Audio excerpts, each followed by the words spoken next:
Buenas tardes, chicos. Vámonos conectando.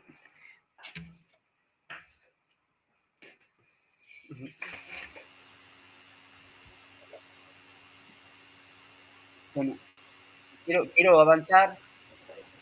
¿Me están escuchando? Sí, Me, profesor. Buenas dale. tardes, profesor, sí. Buenas tardes, chicos. Bueno, nuestra idea es avanzar. Vamos a ir avanzando en la parte general, que siempre les digo que es la más importante. Acá está. Chicos, dando los aspectos centrales y a su vez la profesora Roxana también va a ir avanzando por su lado con la parte especial y yo le pedí que hoy abordemos el tema de restitución de menores, ¿sí? Que es una de las bolillas que está justo dentro de la unidad de personas físicas. ¿Está bien? Bueno, yo lo que le quería pedir, este, bueno, eso, sí, la profe después les dice que les va subiendo también, y yo lo que le quería pedir de actividad práctica, que si pueden ver la película, Los Sonidos de la Libertad, ¿sí? Que tiene que ver con varios puntos de nuestra materia. Vale decir que la tarea que les asigno, la tarea que les asigno eh, es divertida porque es ir al cine. Entonces, véanla hasta el final y al final si alguien la ha visto, verá que tiene un mensaje que es importante a los efectos de que después yo les doy la consigna, la encasillamos en esta disciplina y veamos cuál es la solución que se presentaría, ¿no? Al tener un caso así. Pero bueno, no quiero demorar para porque es poco el tiempo. Entonces estamos en la teoría de las calificaciones, chicos, ¿se acuerdan? Calificar era determinar la naturaleza jurídica de la relación, ¿no? Y decíamos que hay muy pocas instituciones que no se pueden calificar porque son totalmente extrañas. Es más, el libro, Rapalini la nombra como es el instituto desconocido. Es decir, ¿qué es lo que no se puede calificar? Ahí está Cristina, dice que vio la película y es muy buena. Bueno, dale, no nos la conté, pero sí ya hiciste parte de la cuestión. Entonces, el instituto desconocido es aquellas figuras que no se pueden calificar. Nosotros habíamos dicho, para que quede la poligamia, por ejemplo, era una figura que no la podríamos calificar en un matrimonio, en un condominio, entonces, pero son muy pocas las figuras, todas las demás son susceptibles de ser calificadas, y calificar es determinar la naturaleza jurídica y pónganse a pensar, ¿no? Esto es el repaso. Cuando yo califico, determino la naturaleza jurídica de una relación jurídica, ¿sí?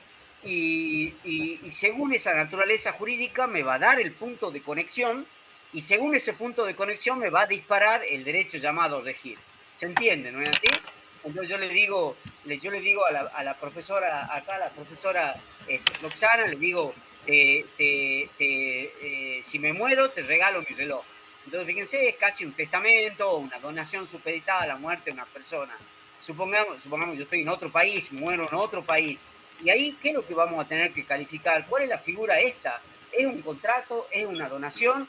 ¿O estamos ante una cuestión, o estamos ante un testamento? ¿Sí? Yo les recuerdo, que ustedes ya todos han aprobado contratos, que no se pueden hacer donaciones supeditados a la muerte de una persona. Entonces, valdrá como un testamento si como tal pudieran valer.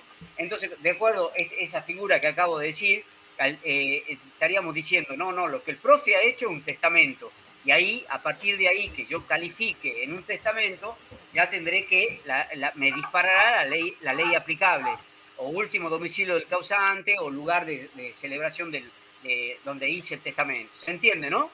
Entonces, la importancia de calificar, repito, me va a definir cuál es la relación jurídica. Le encasillo en una de las figuras que yo conozco. Existen muy pocas que no se pueden encasillar y se la llaman instituto desconocido, ¿sí? Instituto desconocido. Eh, ejemplo, la poligamia, ¿eh? Ya ahí lo dejamos como ejemplo. Cuando yo califico, determino cuál es la relación jurídica. Cuando tengo la relación jurídica, tengo el punto de conexión. Cuando tengo el punto de conexión, tengo el derecho llamado a regir. Por eso es que la teoría de la calificación es creada por Savigny, es la que nos dice, que le vengo diciendo desde el principio de la clase, de que Savigny es el padre de nuestra disciplina y dice que no hay instituto en que no se pueda calificar. ¿Está bien, chicos? Por ejemplo, en el tema que va a dar Roxy después, estaríamos,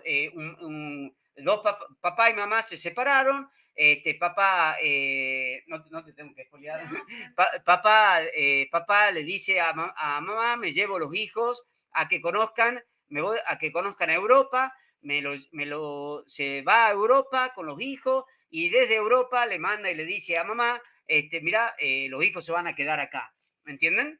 Entonces, que un supuesto, entonces, ¿cuál es la calificación que cabe a eso? La calificación que cabe a esa figura, estoy ante un supuesto de sustracción de la patria potestad, cuando uno de las que detenta la patria potestad se la sustrae a otro, ¿está bien? Que es muy distinto del robo de menores, ¿no es cierto? De la restitución de menores. Bueno, entonces, según yo califico, me va a disparar el derecho llamado a regir. El Instituto de la Viuda Maltesa es fallado por la Corte de Casación Francesa. ¿Vos lo subiste, Roxy? Lo hago muy sencillo, entonces, fíjense, y piensen siempre en lo que les dije en la primera clase, el derecho extranjero, esta disciplina se genera cuando se encuentran llamados a regir más de un derecho. Esta es lo que caracteriza a esta materia, que para resolver un caso tengo un choque de dos derechos, ¿sí? Me ahogué. Es decir, gracias, sí. Es decir que para resolver la relación jurídica hay dos derechos llamados a regir. Entonces miren este acá. Era un matrimonio maltés, si me equivoco en algo, no importa, lo importante es el razonamiento, que se casan en Malta, se van a Argelia, territorio francés, en Argelia adquieren inmuebles, donde él fallece, ¿sí? Él fallece. Entonces la viuda se presenta ante los tribunales franceses a reclamar la cuarta parte de la viuda pobre. ¿Está bien? Entonces, ¿cuál era el problema? ¿Cómo se calificaba? Estoy ante una cuestión de los bienes del matrimonio, no habían hecho pacto convivencial. Entonces, el derecho que invoca la viuda, la cuarta parte pobre, ¿es una cuestión que hace a la distribución de los bienes del matrimonio o hace al derecho sucesorio? ¿Se entiende, chicos, el dilema? Es una cuestión de los bienes en el matrimonio, de a quién corresponden los bienes en el matrimonio, o bien es una cuestión hereditaria, ¿sí? Entonces, si era una cuestión de los bienes en el matrimonio, se aplicaba el derecho Malta, porque el matrimonio se había celebrado en Malta y el primer domicilio conyugal había sido en Malta. Si era una cuestión sucesoria, se aplicaba el derecho francés a Argelia, porque ahí era el último domicilio conyugal, además es ahí donde estaban los inmuebles, en Argelia. Entonces, fíjense, si califico de una manera, de la primera manera, sí le corresponde la cuarta parte de la viuda pobre, si califico de la segunda manera, no le corresponde. ¿Está bien? Eso es lo que yo quiero. Hasta ahí, si ustedes me lo dicen hasta ahí, aprueban la pregunta. Después la cuestión sigue y los tribunales, la Tribunal Casación de Francia, lo calificó como una cuestión de régimen de los bienes en el matrimonio, por lo tanto aplicó el derecho maltés y sí le dio lugar a la cuarta parte de la viuda pobre. ¿Se entendió, chicos? Bueno, eso es lo que a mí me interesa. Léanlo, está en Rapalini. Lo que a mí me interesa es que hagan colisionar los dos derechos. ¿Cuál es el derecho aplicable? ¿Uno o el otro? ¿Está bien? En el caso Gómez, en la sucesión de Gómez, que siempre traigo a colación, había una colisión de dos derechos, el derecho argentino o el derecho yanqui, ¿no es cierto? Y dice, ¿cuál de los dos era aplicable? Bueno, ahí, según el concepto que yo tenga de domicilio, iba a llamar a regir a uno o a otro derecho, ¿sí? Bueno, después tenemos, dentro de la misma unidad, la cuestión previa y la cuestión principal. ¿no? La cuestión previa y la cuestión principal es muy sencilla, es cuando yo debo resolver una cuestión previa para luego entrar a la cuestión principal. Se presentaría el caso, por ejemplo, está en el libro, el caso de la hija adoptiva, o la nieta, perdón, adoptiva, me olvidé si era hija o nieta, pero a los efectos de mi ejemplo no varía, italiana. Era una persona que reclama en nuestro país vocación hereditaria porque era hija adoptiva italiana, ¿sí? Era hija adoptiva italiana. Ese reclamo es el año 1009, ¿no? Es antes que se sancione la ley de adopción. El caso Grimaldi, sí señora, muy bien. El caso Grimaldi, exactamente. Ahí donde se presenta una cuestión de la cuestión previa y la cuestión principal. ¿Cuál era la cuestión previa? Era determinar si la adopción era válida o no era válida. ¿Por qué? Porque Grimaldi reclama vocación hereditaria en nuestro país donde no se conocía el instituto de la adopción, donde no se conocía el instituto de la adopción. Entonces, había un plazo fijo en Italia y un bien inmueble en la Argentina. ¿Qué hizo la Cámara? Dijo, bueno, tengo que determinar la validez de la adopción, ¿no? Y la Cámara, ya voy a volver sobre esto, la Cámara hizo una solución mixta, una solución horrible. Si ustedes fueron alumnos míos en contratos, me habrán sentido decir que lo único mixto que hay es el sándwich, ¿no? No hay soluciones mixtas en el derecho. Y ocurre una solución mixta, acude a una solución mixta y dice la Cámara, respecto al plazo fijo en Italia, como en Italia sí existe, sí reconoce la adopción, el vínculo de filiación de adopción, le da vocación hereditaria. Y respecto del bien inmueble ubicado en Argentina, como en Argentina en ese momento no se reconocía la validez a la adopción, no le reconoce, ¿sí? Entonces, fíjense que soluciona una solución, qué macana que esta clase queda grabada, porque si no, si no queda, al estar grabada me privo de decir malas palabras, ¿no? Pero, pero es una solución de mierda. ¿Por qué? Porque fíjense, no lo solucionaron de acuerdo a justicia, a derecho. O se es heredero o no se es heredero, ¿no es cierto? No puede decir, para Italia sí sos heredero y para nuestro derecho no sos heredero. ¿Está bien? Pero no importa. A mí me sirve hacer este comentario de chascarrillo para que no se me duerman y sobre todo para que entiendan en qué consiste la cuestión previa. Solucionar una cuestión previa a la principal que es. Y generalmente traten de buscar ejemplo por el lado de la adopción, porque se presentan casi todos los ejemplos ahí. Bueno, luego de esto, y ya esto justifica haberse conectado hoy, quiero que veamos el reenvío, ¿no? Fíjense, acuérdense, no se olviden de ese cuadro que vimos, el aspecto positivo, el negativo, partan siempre el análisis de ese cuadro. Y ahora nos toca el reenvío. El reenvío es una cuestión positiva de la consecuencia jurídica. ¿Qué es el reenvío? Yo les pido que me presten bien atención a esta circunstancia. La norma indirecta, volvemos a la norma indirecta, provoca un envío, ¿sí? Es la norma indirecta o de remisión, un envío. Por ejemplo, el Código Civil y Comercial que me dice que el derecho a la sucesión del difunto será regido por la ley del último domicilio del causante. El difunto, Juan Pérez, falleció en España, entonces me envía, me remite, me van siguiendo, me reenvía me remite, fusione reenvía con remite, me reenvía al derecho español.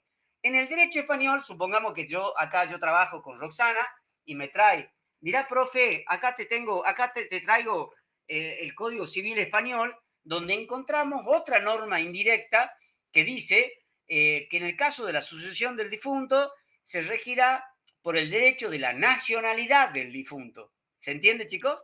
Entonces, me está remitiendo o reenviando, mejor dicho, reenviando al Código Civil nuestro, ¿verdad? ¿No es cierto? Porque primeramente me envió al derecho español y luego el derecho me reenvió al nuestro. ¿Está bien? Esto que les voy a decir ahora justifica haberse conectado hoy. ¿Qué ocasiona el reenvío? Además va a ser pregunta de parcial. ¿Qué ocasiona el reenvío? No siempre hay reenvío. Lo que ocasionó el reenvío es que ambas normas indirectas tienen distintos puntos de conexión, porque mientras nuestra norma indirecta hablaba de último domicilio del causante, la norma indirecta del derecho español habla de nacionalidad de las partes, del difunto. ¿Se entiende, chicos? Porque fíjense, si mi norma, la norma del código, el 2644, me remite al último domicilio del causante, y el último domicilio del causante, el derecho español, me dice lo mismo, me dice que se regirá por el último domicilio del causante, al tener un mismo punto de conexión hay un mismo envío, o sea que no hay reenvío. ¿Se entendió? Esto es importante. El reenvío no es el expediente que viaja, no es el juez que viaja. Estaría bueno que viaje el juez, pero no, es la mente del juez que viaja, ¿sí? Entonces ustedes imagínense una situación, el juez, el profe Villalba, es decir, quien les habla, y está trabajando con Roxana y tenemos que resolver un caso. Es nuestra mente que viaja a un ordenamiento jurídico y nos remite al anterior. ¿Está bien? Esto está expresamente contemplado esto está expresamente contemplado en el Código Civil, en el Código Civil y Comercial nuestro, cuando acepta el reenvío. Esta cuestión, antes del Código Civil y Comercial, estaba sujeto a distintas opiniones, que yo les preguntaba a ustedes, ¿y ustedes qué opinan? ¿No? De todo modo, les hago la pregunta, ¿ustedes qué opinan? Si ustedes son el juez, su mente viajó al derecho español y el derecho español lo reenvía nuevamente a su propio derecho. Ahí está, entonces, ahí, muy bien tu pregunta, Luis, Pablo, y entonces, en el reenvío, ¿con cuál derecho vos solucionarías la cuestión? Entonces, Luis Pablo, bueno, me preguntó, y bueno, ¿y cuál es el derecho llamado a regir? Entonces yo les pregunto, ¿cuál es el derecho? Cada uno de ustedes es el juez, ¿con qué derecho resuelven las cosas? Con el último domicilio del causante, ¿puede ser? Y el último domicilio del causante te envió, al derecho español y el derecho español te reenvió a este. Se me borran las soluciones, pero muchas de ellas, entre las cuales está de Norberto César Freire, están acertadas, ¿sí? Entonces, con el argentino, chicos, ¿sí? Lógico, ¿no es cierto? Acepto el reenvío. Cuando me dijiste que vos lo resolverías con el derecho español, que el último domicilio del causante es también una solución. Fíjate vos que esa solución era la adoptada por el Código Civil italiano, en el cual no aceptaba el reenvío. Entonces es como decir, yo no acepto el reenvío, lo voy a solucionar con el derecho que me envía. Pero yo qué más me quiero, chicos, pónganse a pensar, somos los pobres jueces que tenemos que resolver esta cuestión, que más nos queremos que el derecho extranjero nos envíe de nuevo al nuestro. ¿Se entiende? Y solucionamos con el nuestro que Sí, conocemos. perfecto. Y ahora lo leemos porque esto está especialmente previsto. Y también les quiero decir algo, también hay un reenvío circular. Pongámonos a pensar. Entonces, Juan Pérez murió en España. El 2644 dice que es aplicable el derecho español. Voy al derecho español, nos encontramos con una norma que dice que se regirá por ley de ubicación de los inmuebles. Resulta que los inmuebles estaban en Uruguay, Punta del Este, ¿sí? En Uruguay, Punta del Este. Fíjense, la mente del juez va primero a España, de España va al derecho uruguayo. Cuando consigo el Código Civil uruguayo me dice nacionalidad del causante. Entonces se produce un reenvío circular y termino en mi propio derecho. Pero se dan cuenta que son situaciones que puede pasar.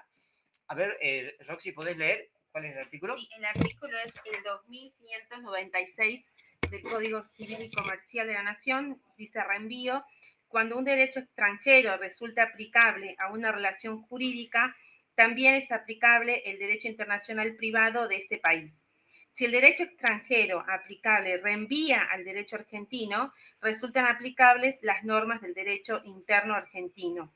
Cuando en una relación jurídica las partes eligen el derecho de un determinado país, se canceló. Sí, ahí está. Entonces, fíjense que específicamente y concretamente nuestro código dice que se acepta el reenvío y es aplicable nuestro ordenamiento jurídico interno. ¿Sí?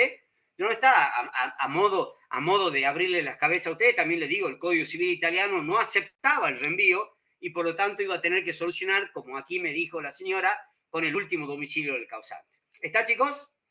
Entonces, Tapiola, hay una solución en el código y fundamentalmente no se olviden lo que dije. El reenvío no se produce siempre, es algo excepcional, y se produce cuando las normas indirectas tienen puntos de conexión distintos. ¿Está?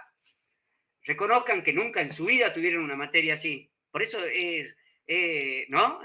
Es divertida.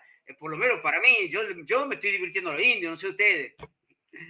Un choque de derecho, un choque de que ahora me ponen caras que no se están divirtiendo tanto, pero bueno, fíjense en que cuando yo la cursé a esta materia, ya allá en blanco y negro, era una materia casi cultural, ¿no es cierto? Y hoy es una materia de tremenda importancia y actualidad, producto de la gran cantidad de seres humanos que se mueven por todo el mundo todo el tiempo, ¿no es cierto? Y que realizan, construyen relaciones de derecho privado.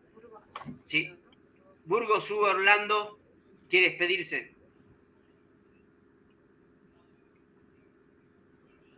Por ahí fue sin querer.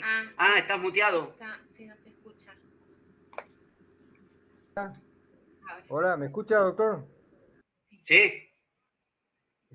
Hola, sí, no, yo quería consultar en el reenvío. O sea, el juez, en este caso del ejemplo que usted da de España, ¿está obligado por alguna norma a reenviar o es optativo?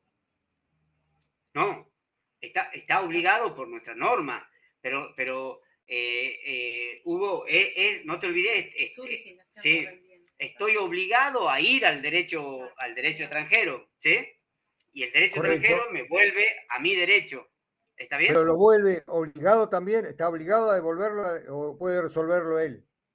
No, ahora está obligado, ¿sí? Está obligado porque la norma que acaba de leer Roxana específicamente dice que debe aplicar el derecho argentino. ¿Está bien? Sí, disculpe, o sea, no lo tengo muy claro. Es culpa mía por haber ingresado tarde. No ingresé a tiempo, no pude ingresar a tiempo. Hugo. Ingresé 20 minutos tarde. Pero claro, tenía esa confusión. O sea, estaba escuchando esta última parte de su exposición y realmente no me quedaba muy claro si el juez, en este caso de España, que yo le envío, porque el último domicilio de la persona, del causante, lo tuvo ahí en España. Yo envío el caso, el juez de España está obligado a reenviármelo o él puede resolver por el último domicilio. Sí, ¿sabes qué, Hugo?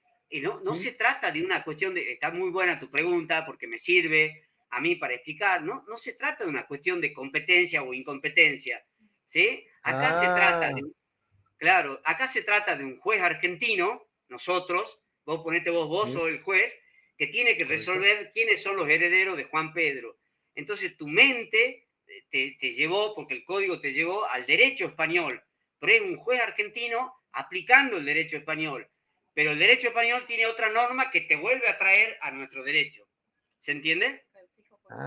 Está bien, sí, entiendo. Claro. Ahí dice. No es la cuestión de competencia. No es una cuestión de competencia, no es una cuestión de competencia, porque ya vamos a ver, si fuera una cuestión de competencia, en el cual yo considero que el juez competente es España, ya está, ¿me entendés? No voy a tener un problema de derecho internacional. Entonces me vino muy bien tu pregunta para aclarar. No se trata del juez que debe viajar, ni tampoco es una cuestión de competencia. Es la mente del juez que va de un código a otro.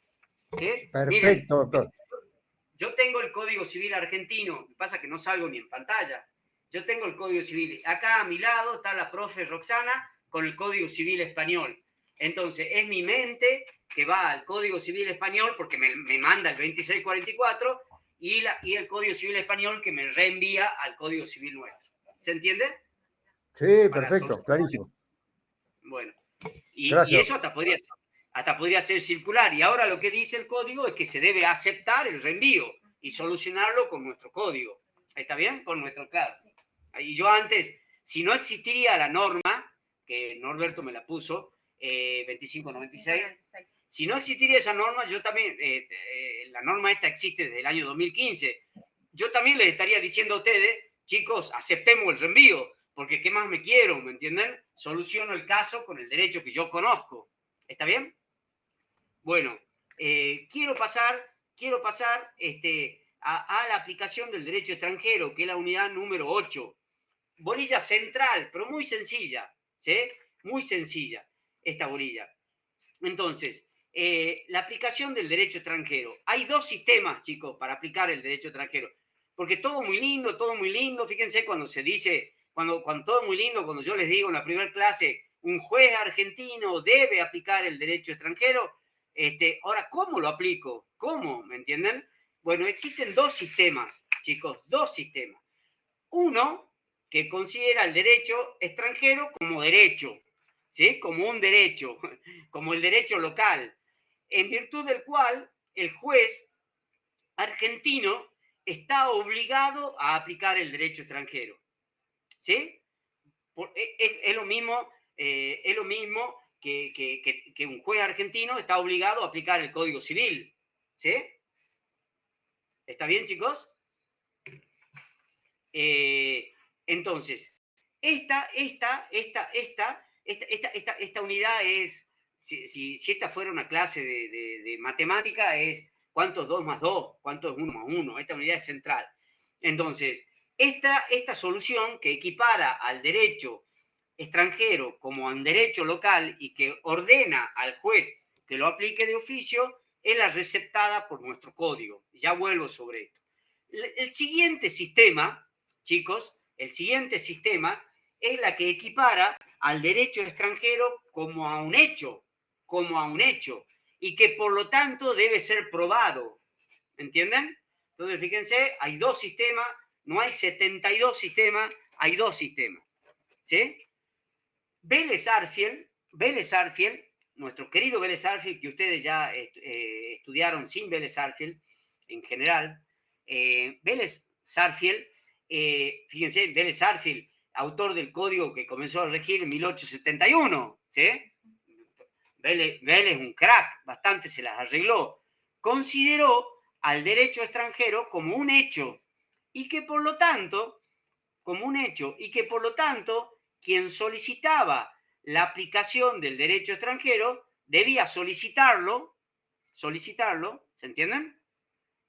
Demostrar la existencia y la vigencia de ese derecho extranjero, ¿sí? La doctrina y la jurisprudencia. Supongamos que César Freire viene y me dice que él quiere ser heredero de una persona, de un pariente suyo que falleció en Estados Unidos y que en Estados Unidos da la facultad a que a él, que no era un pariente cercano, lo designen único y universal heredero. Entonces, en el Código Civil de Vélez, el señor Freire no solo me iba a tener que argumentar eso, sino que me iba a tener que demostrar la existencia y la vigencia del derecho yanqui que dice que una persona es libre para testar. ¿Se entiende, chicos? Entonces, el Código de Vélez equipara el derecho al hecho, porque nuestro derecho no se prueba el derecho se presume jure de jure conocido por el juez. ¿No, Roxy? Acá yo trabajo junto con Roxana y más de una vez nos vemos en figurilla, tenemos que salir a estudiar. Pero bueno, la ley presume jure de jure que conocemos el derecho, ¿sí? De golpe nos invocan una ordenanza de Salvador Massa. No tenemos de la municipalidad, no tenemos la menor idea, pero vamos, la conseguimos y solucionamos el caso, ¿no es cierto? ¿Por qué? Porque el juez está obligado a conocer el derecho propio y el extranjero. Bueno, estaba en Vélez. Vélez Sarsfield entonces equipara el derecho extranjero a un hecho y consagraba en las partes la carga de probar la existencia, y no se olviden, la vigencia y la doctrina y la jurisprudencia sobre el tema. ¿Sí? ¿Cómo lo iba a hacer en la práctica? Supongamos, ¿cómo iba a hacer? No solo se trata de fotocopiar el Código Civil de la Florida, Estados Unidos, sino tendrás que ir por los estamentos de consulares respectivos para irle y darle legitimación. Si no, acá me va a aparecer alguien inventando un código, ¿no es cierto? Bueno, ¿cuál es el siguiente sistema? El siguiente sistema es que ordena al juez argentino aplicar el derecho extranjero de oficio, porque equipara equipara el derecho extranjero al derecho local. ¿Está bien?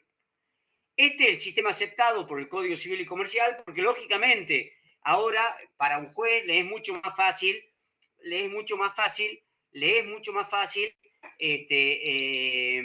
acudir y encontrar el derecho extranjero, ¿sí? Exacto.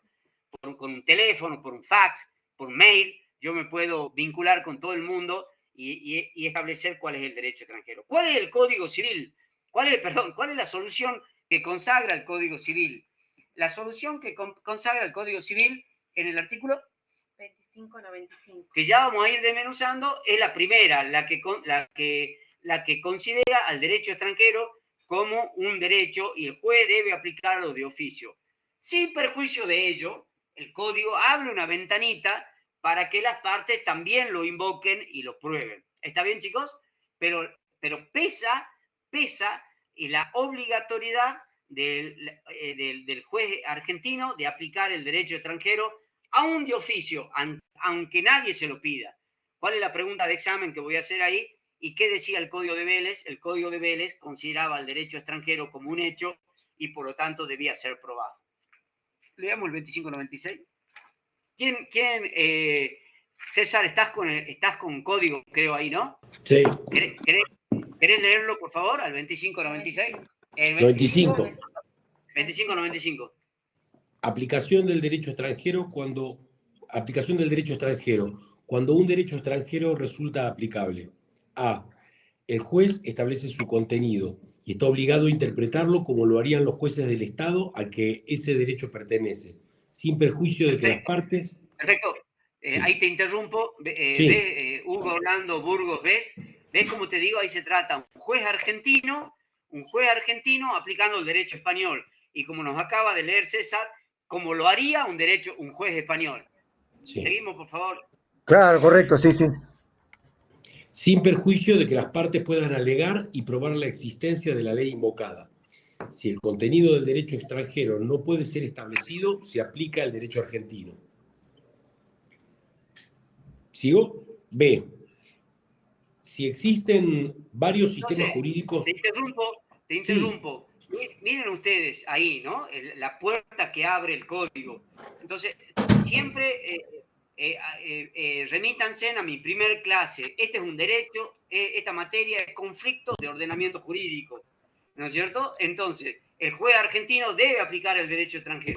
Ahora, si no lo podemos establecer, porque también podría ser que se trate de una legislación musulmana que no tenemos la menor idea y que no nos ponemos de acuerdo y no tenemos certeza de que esa sea la legislación y el código nos dice que se aplica el derecho argentino. Ahora miren el inciso B. ¿Seguís, César, por favor? Sí, si existen varios sistemas jurídicos covigentes con competencia territorial o personal o se suceden diferentes ordenamientos legales, el derecho aplicable se determina por las reglas en vigor dentro del Estado al que ese derecho pertenece y, en defecto de tales reglas, por el sistema jurídico en disputa que presente los vínculos más estrechos con la relación jurídica de que se trate. ¿Seguimos? Sí. Si diversos derechos son aplicables a diferentes aspectos de una misma situación jurídica o a diversas relaciones jurídicas comprendidas en un mismo caso, esos derechos deben ser armonizados, procurando realizar las adaptaciones necesarias para respetar las finalidades perseguidas por cada uno de ellos. Bueno, entonces fíjense que, muchas gracias, cómo nos abre el Código Civil una aplicación, una ventana al juez, ¿no es cierto?, para solucionar la cuestión de acuerdo a la que más se conjugue con la armonía y con la solución del caso. En definitiva, no se enloquezcan. ¿Cómo se resuelve esta cuestión? El juez argentino está obligado a aplicar el derecho extranjero. Subsidiariamente las partes se lo pueden invocar y lo pueden probar. Esto es importante. Lo debe aplicar como lo aplicaría un juez del país del derecho de origen. Y en tercer lugar, debe solucionar, si no se puede conocer el derecho extranjero, se aplica el derecho argentino. Y cuarto lugar, debe aplicar una solución que sea armónica, que se justifique con todo, que conjugue todos los intereses en juego. ¿Está bien? ¿Sí? Bueno, es más, por ahí por ahí, por ejemplo, supongamos que en el ejemplo que estamos poniendo, Roxy y yo no tenemos la menor idea de cuál es el derecho, nos aplicaron el derecho, nos invocan un derecho musulmán, por decirlo, ¿no? Entonces le podríamos decir a las partes, bueno, previo a resolver, previo a expedirme, que acrediten las partes, así como una medida para mejor proveer que ustedes la estudiaron en procesal, que previo a todo acrediten las partes cuál es el derecho llamado regir. Es una de las soluciones que da Rapalini, que creemos que en este caso armoniza con la que da el Código Civil. ¿Está bien? Entonces, en esta clase hemos terminado de hablar de calificaciones, de cuestión previa y cuestión principal. No se olviden que en calificaciones hemos hablado de dos casos, el testador holandés y la viuda maltesa. La cuestión previa y la cuestión principal, ahí ya vamos a ver de subir. Bueno, la cuestión previa y la cuestión principal, tengo el caso Grimaldi, que acá me apuntaron. Sí, bueno, sí podría dar que se apliquen dos derechos, pero armonizándolo y buscando la justicia del caso, ¿no? La justicia del caso. Fíjate vos, en el de la viuda maltesa, si vos lo resolvés, podrías decir, no, bueno, acá no está, y la dejás sin derecho a la viuda. Yo creo que la Cámara de Casación francesa le quiso dar el derecho a la viuda pobre y por lo tanto calificó de tal manera. Lo mismo el testador holandés, donde decíamos, bueno, lo califiquemos de tal manera para que el testamento sea válido, ¿sí? Bueno, la cuestión previa y la cuestión principal, tenemos el caso Grimaldi, como acá bien me apuntaron, y luego tenemos el reenvío, ¿no? En el reenvío vamos a subir con Roxy el caso Forgo, está en el libro, ¿no? El caso Forgo se produce un reenvío también, pero ahí en el caso Forgo, el reenvío se produce no porque las normas indirectas tengan distintos puntos de conexión, sino porque los derechos en juego tenían un distinto concepto de domicilio, ¿sí? Un distinto concepto de domicilio. Pero ya lo vamos a subir. Ya lo vamos a subir. No, las clases de reenvío es el reenvío de primer grado y el reenvío circular, ¿sí? Son las únicas dos clases que hemos dado. Entonces vamos a subir el caso Forgo para la próxima clase y escúchenme, para la próxima clase vamos a ver el otro punto tan importante como esto que estamos viendo, que es el orden público y fraude a la ley, ¿sí? Recomiendo su asistencia y que en función de la clase que vamos a dar ahora con Roxana, hagamos el trabajo práctico que hemos encargado. Sí. Dice, si el concepto de domicilio... Ay, no pude leer.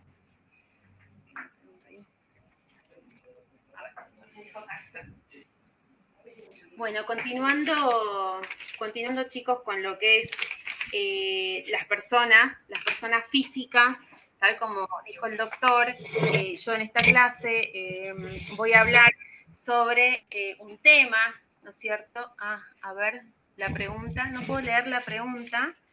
A ver, acá hay una pregunta. No sé dónde. No la puedo encontrar la pregunta que hizo Luis Pablo. A ver, si el concepto de domicilio es distinto, entonces el punto de conexión no es lo mismo. ¿Esa es la pregunta? Ay, no puedo. Sí. Ahí está, doctor. Es para el caso Forgo, ¿no? Sí. Eso, claro. El concepto de domicilio es distinto.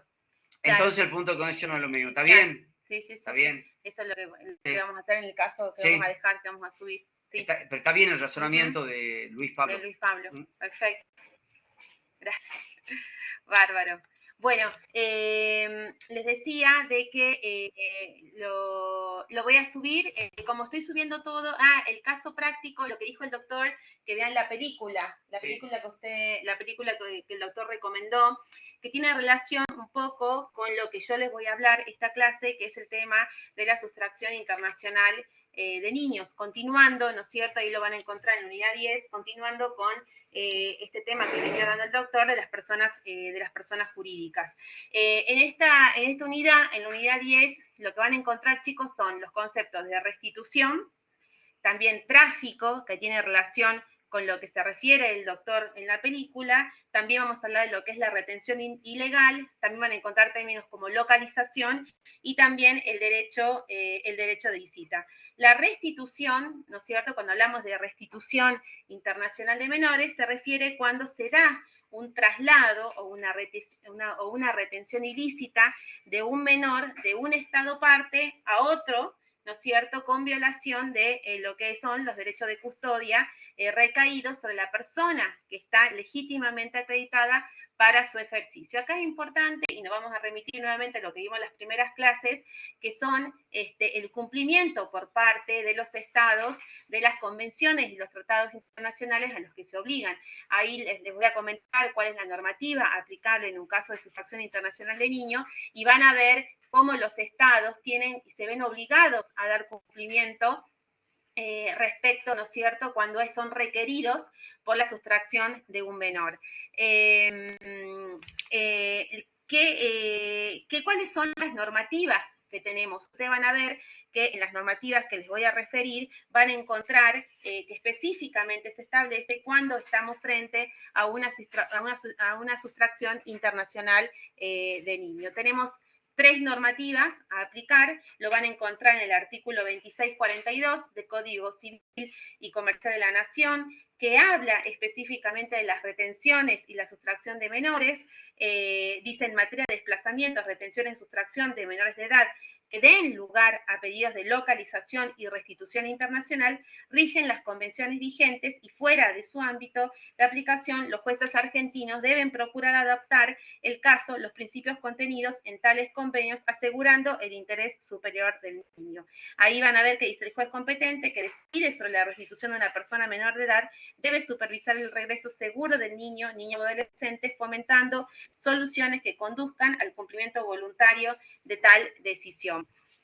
Así nos encontramos con este artículo que me referí del Código Civil, que es el 2642, y también tenemos dos normativas internacionales. Ahí nuestro país celebró 2 convenios que son utilizados en estos casos de restitución. Uno es el convenio sobre los aspectos civiles de la sustracción internacional de menores. Esto ha sido celebrado en la Conferencia de La Haya y ha sido incorporada por el Estado argentino por ley en el año 1990. ¿Se acuerdan que en las primeras clases vimos que para que sea obligatorio de tratados que no se refieran a los derechos humanos, pero los tratados internacionales que suscriben nuestros estados son incorporados, ¿no es cierto?, a la legislación a través de una ley del Congreso. En el año 90 se incorpora a través de una ley nacional este convenio, ¿no es cierto?, sobre los aspectos civiles.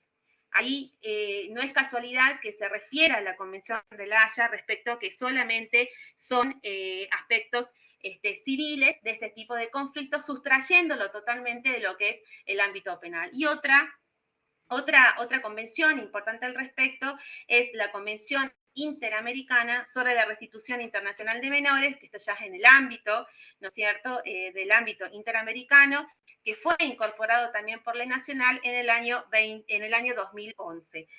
¿Se acuerdan que también vimos de que todos los convenios, cuando se celebran, ¿no es cierto?, los estados partes, un convenio, una convención internacional, tienen que designar una autoridad central, que es la autoridad que va a velar por el cumplimiento, ¿no es cierto?, de esos convenios. En el caso de Argentina, tenemos que esta autoridad central es el Ministerio de Relaciones Exteriores. Si ustedes entran a la página del Ministerio de Relaciones Exteriores, van a encontrar una parte específica, una solapa que habla de la sustracción internacional de menores, a donde van a tener los formularios que se deben completar, aquel padre, aquel progenitor o tutor que esté pasando por una situación que fue sustraído, ¿no es cierto?, ante una sustracción o retención internacional de un menor, debe acudir a esta autoridad central. Y tal como me referí, no hay sustraerlo, ¿no es cierto?, que esa es la idea también de estos convenios, sustraer estos conflictos del ámbito penal. Siempre en miras, y ambas convenciones se refieren, que siempre está en mira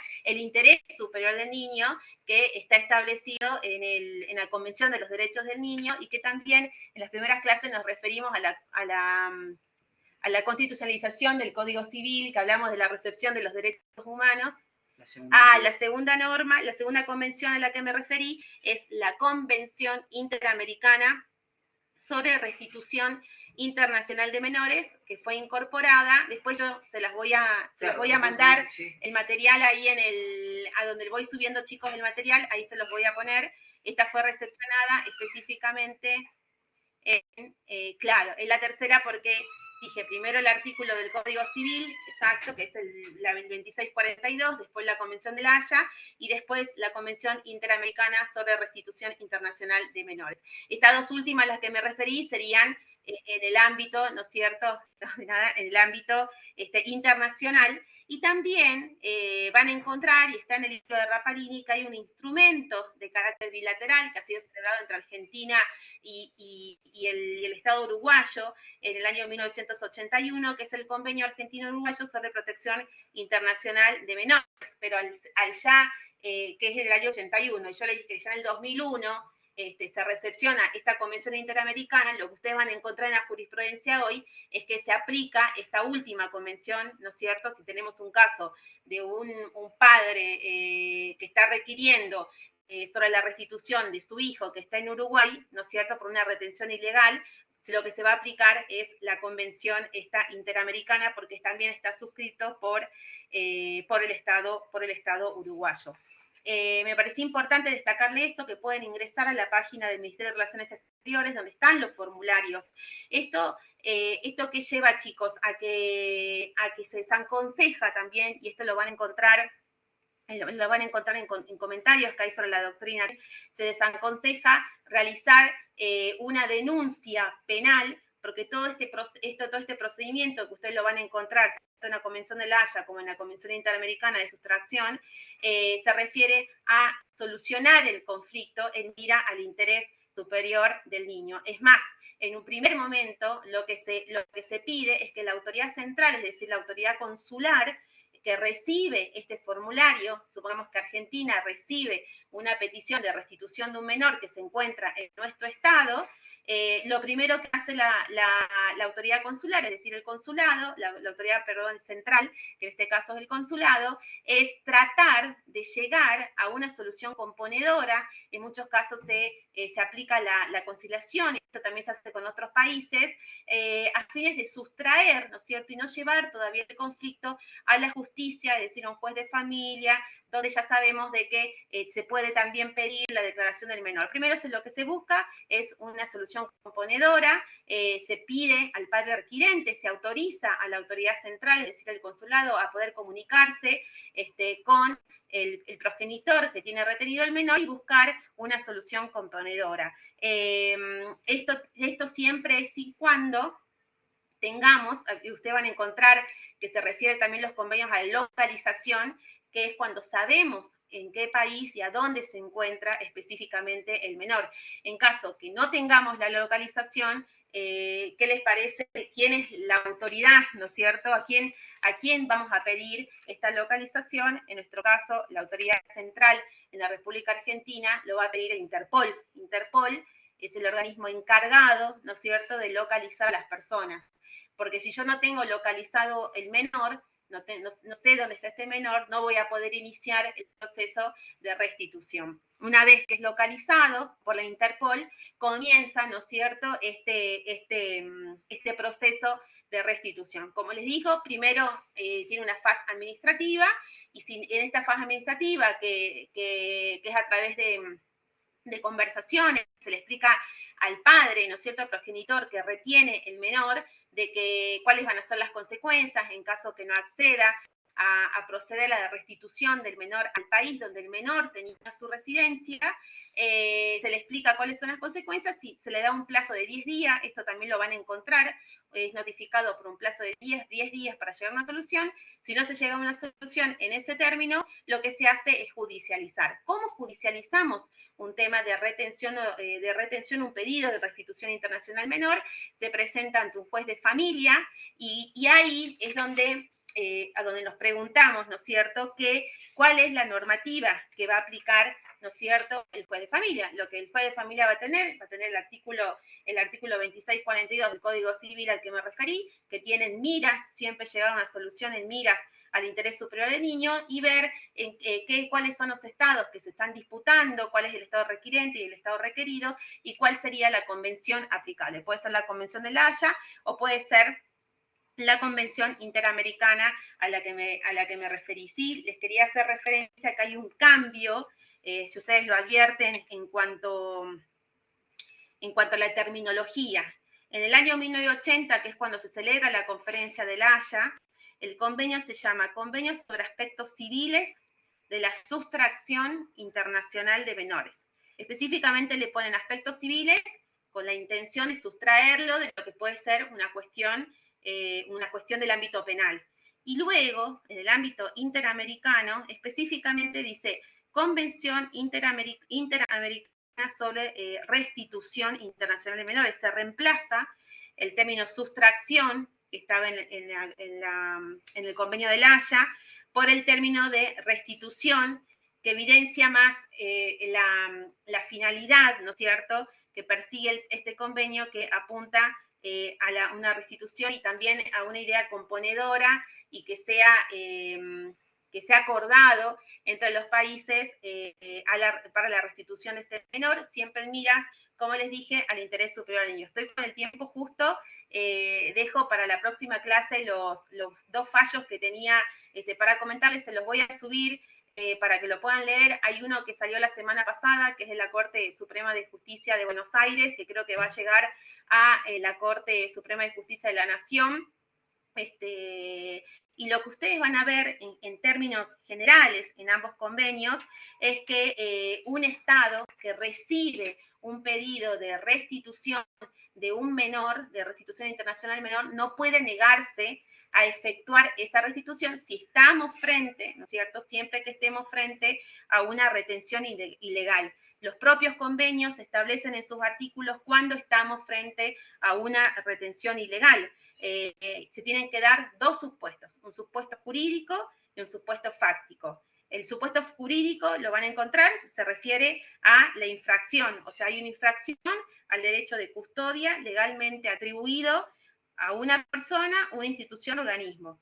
Y el fáctico se refiere al ejercicio efectivo de esos derechos en el momento del traslado, retención, o a la falta de ese ejercicio por el impedimento de otro cónyuge. O sea, en la práctica sería, tenemos 2 progenitores que tienen el derecho de custodia, como se refieren los convenios, lo llaman así el derecho a custodia, que hace al derecho de cuidado del menor, ¿no es cierto? Ejercen ambos progenitores ese derecho de custodia, pero uno de ellos impide por este traslado, ¿no es cierto?, por este traslado ilegal que efectúa del menor, ilegal porque lo van a ver que sin el consentimiento del otro progenitor hacia otro estado, ¿no es cierto?, impidiendo que el progenitor continúe con el ejercicio de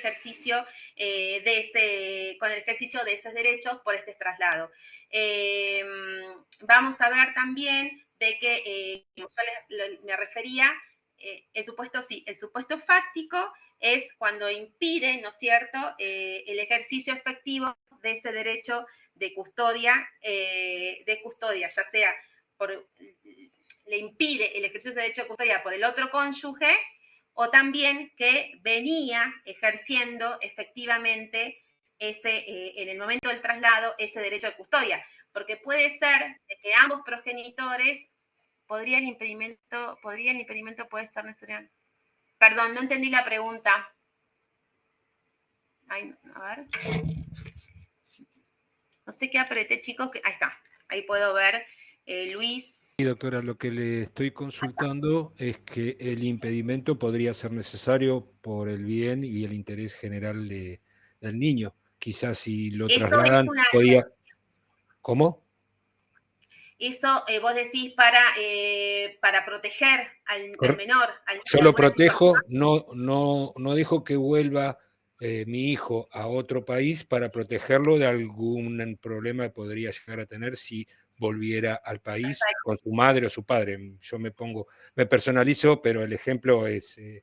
tiene, no tiene Es que muy ver bueno tu conmigo. ejemplo, es muy bueno tu ejemplo, Luis, porque justamente vamos a ver que es una de las causales de excepción. Viste que yo al principio dije que todos los estados requirentes están obligados, ¿no es cierto?, si me presenta un supuesto de retención ilegal, a restituir al menor. El Estado no se puede oponer, pero hay excepciones y una de las excepciones es el caso al que vos te estás refiriendo, que cuando sea, ¿no es cierto?, en perjuicio, puede ser un perjuicio que el menor, que diga yo el menor, que sea restituido va a estar en peligro, que hay un grave riesgo o un peligro que le va a acarrear al menor la restitución a ese país, pero yo debo probarlo. Y también van a ver que otra excepción que se encuentra dentro de las convenciones, de ambas convenciones, es el derecho a ser oído del menor, que está en los tratados internacionales. ¿Se acuerdan que está en la Convención de los Derechos del Niño? Y específicamente se habla del derecho del niño a ser oído.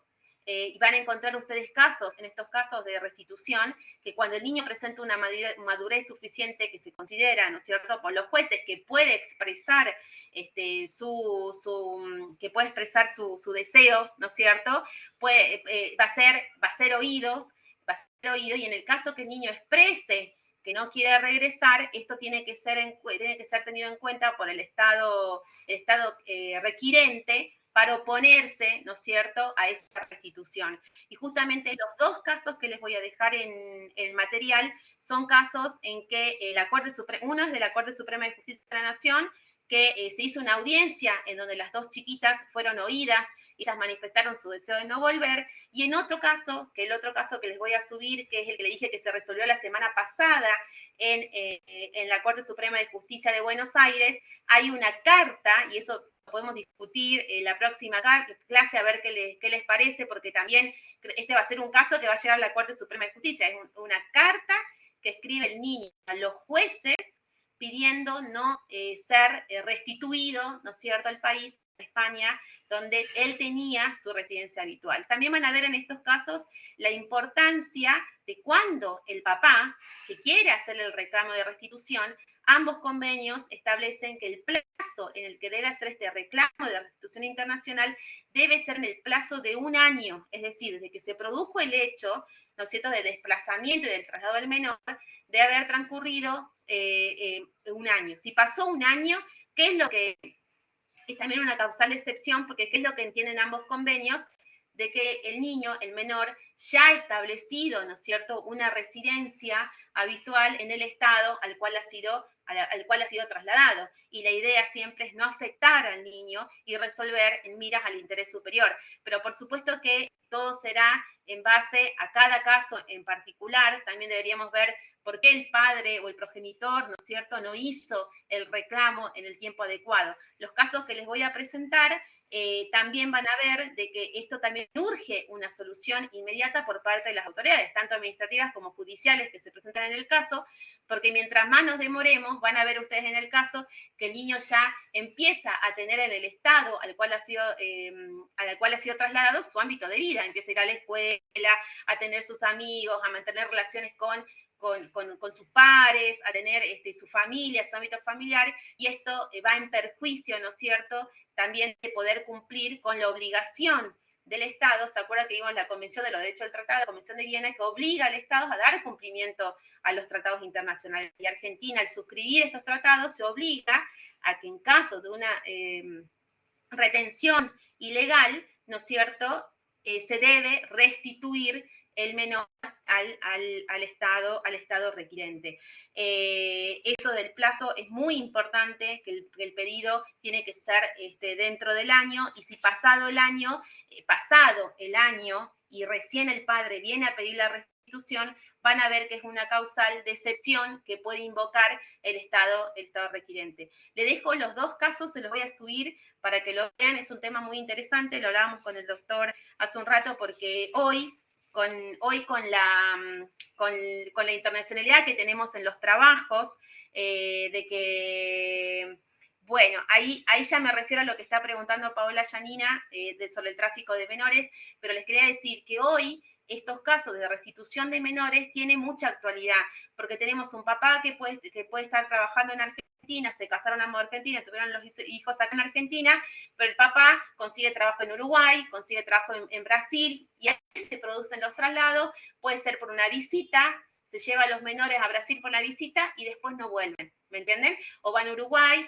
Un caso que le voy a llevar es que la madre, también eso tiene importancia, si el progenitor dio una autorización para el traslado. Ustedes van a ver en los fallos que yo les voy a presentar que cómo se valora, cómo la Corte Suprema de Justicia valora la autorización que se da para el traslado del menor. Pero el traslado, me pregunto, esta autorización del traslado, ¿lo di para un traslado en particular? Ahí van a ver que era de España a que vayan a conocer Euro Disney, y a los días el padre los llamó de que estaban en Argentina constituyendo su domicilio, anotándonos en la escuela, ¿me entienden? Entonces la madre dice, no, yo no le di un permiso para que vayan a formar su vida y a trasladarse a Argentina. Era un permiso para que vayan a conocer Euro Disney, yo no viajé porque nos estábamos separando, no quería compartir ese viaje con mi pareja. Entonces la verdad que van a ver que son situaciones que se presentan muchas veces. ¿Y por qué? Y con esto termino por la hora, ¿por qué sustraerlo del ámbito penal? ¿Se acuerdan que les dije que ustedes van a leer que no se recomienda hacer? Por supuesto que habrá que ver cada caso en particular, pero porque cuando presento un pedido de restitución ante la autoridad central y pido, ¿no es cierto?, la restitución del menor, si yo hago la denuncia penal, ¿qué voy a hacer? Van a realizar una acción penal sobre el padre, ¿no es cierto?, que retiene ilegalmente al menor. Esto va a impedir que se dé cumplimiento con la restitución, porque la restitución se hace en un ámbito de un juez, o como les dije, ámbito administrativo, es llevar al menor ante la autoridad consular, una oficina donde se hace la restitución. Si yo hago una denuncia penal, ya ahí frena ese trámite que establecen las convenciones, ¿sí? ¿Se entiende? Y lo de tráfico de menores, ahí los tráficos de menores ya estaríamos hablando de un caso que los menores son trasladados con fines de una explotación sexual, ya estamos hablando de trata de personas. Si quieren lo amplío la próxima clase por la hora. Y les subo el material que se refirió el doctor y los dos fallos que yo les dejé, y uno que salió la semana pasada, así lo reflexionamos y los comentamos la próxima clase. Muchas gracias. Ya terminamos, doctor. Sí. Dale. Nos vemos entonces, chicos. Buenas tardes. Chao, chicos. Buenas tardes, profesores. Muchas gracias. Gracias.